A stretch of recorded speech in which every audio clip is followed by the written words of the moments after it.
Zee 24 तास एक पाऊल पुढे। भंडारा जिल्ह्यातल्या लाखांदूर आणि पवनी तालुक्यात बुरड समाजाचं वास्तव्य। बांबूपासून वस्तू तयार करण्याचा त्यांचा पारंपरिक व्यवसाय। आता मात्र उपजीविकेचा मोठा प्रश्न या समाजापुढे उभा ठाकलाय, कारण प्रशासनाने या लोकांना बांबू पुरवणंच बंद केलंय। 1500 बांबू एका गाड्यावर देण्याची योजना असतानाही प्रशासन बांबू देत नसल्यानं बुरड समाजावर उपासमारीची वेळ आली आहे। भंडारा जिल्ह्यातल्या पवनी आणि लाखांदूर तालुक्यात बुरड समाजाची 50 ते 60 कुटुंब राहतात, पण या कुटुंबांवर आता उपासमारीची वेळ आली आहे। ही कृपा केली आहे प्रशासनानं।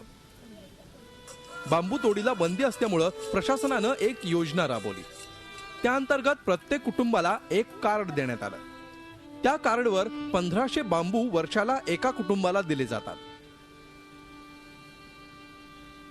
मे जून दरम्यान हे बांबू या कुटुंबांना पुरवले जातात,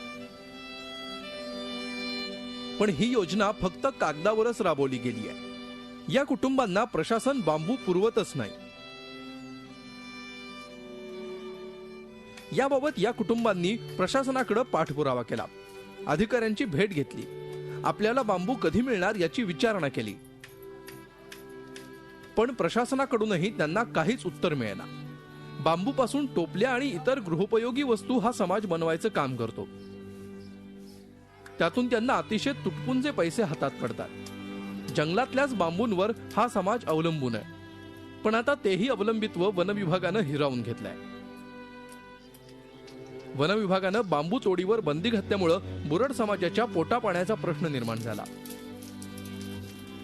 पण असं होऊ दिलं जाणार नाही असं शासनाकडून सांगण्यात आलं। त्यानुसार बांबूसाठी कार्ड पद्धत सुरू करण्यात आली। त्यानुसार या कुटुंबांना कार्ड वाटण्यातही आले, पण ते नावापुरते, कारण गेल्या काही वर्षांपासून या कुटुंबांना प्रशासन बांबू देतच नाहीये। एकतर 18 दारिद्र्य, त्यात अशिक्षितपणा, त्यामुळे कुणीही यावं आणि फसवून जावं असाच प्रकार। अशिक्षितपणामुळे हाताला दुसरं काही कामही नाही। सर्वच बाजूंनी या समाजाची कोंडी होताना दिसत होती, पण प्रशासनाला याचं काहीच वाटत नव्हतं। त्यामुळेच प्रशासनाकडून बुरड समाजाला कुठल्याही प्रकारे दाद दिली जात नव्हती। एकीकडे या कुटुंबांना बांबू पुरवले जात नव्हते, अखेर या सर्व कुटुंबांनी झी हेल्पलाईनशी संपर्क साधला। जानेवारी महिन्यापासून फक्त 2-3 गाड्या माल आला आहे, फक्त बांबू। प्रॉब्लेम काय ते आम्हाला समजतही नाही तेवढा।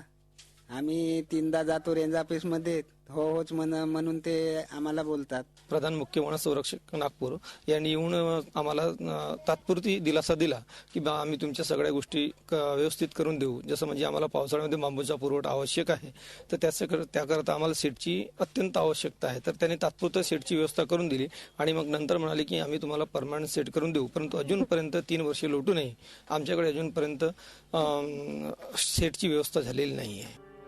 झी हेल्पलाईननं या समाजाची समस्या समजावून घेतली।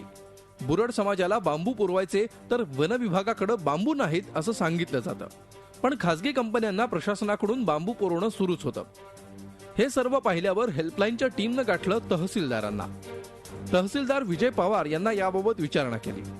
बुरड समाजाला बांबू देताना प्रशासनाकडचे बांबू संपलेले असतात, मग खासगी कंपन्यांना द्यायला बांबू कुठून येतात हा सवाल हेल्पलाईनच्या टीमनं उपस्थित केला। तहसीलदारांनी कॅमेऱ्यापुढे बोलायला तर नकार दिला, मात्र बुरड समाजाची समस्या सोडवायचं आश्वासन दिलं। प्रशासनाकडून बांबूंचा पुरवठा का केला जात नाही याची आपण माहिती घेऊ आणि लवकरात लवकर पुरवठा कसा सुरळीत केला जाईल यावर लक्ष देऊ असंही त्यांनी सांगितलं। भंडाऱ्याहून माधव चंदनकरसह bureau report, Zee media, Mumbai. Zee 24 तास एक पाऊल पुढे।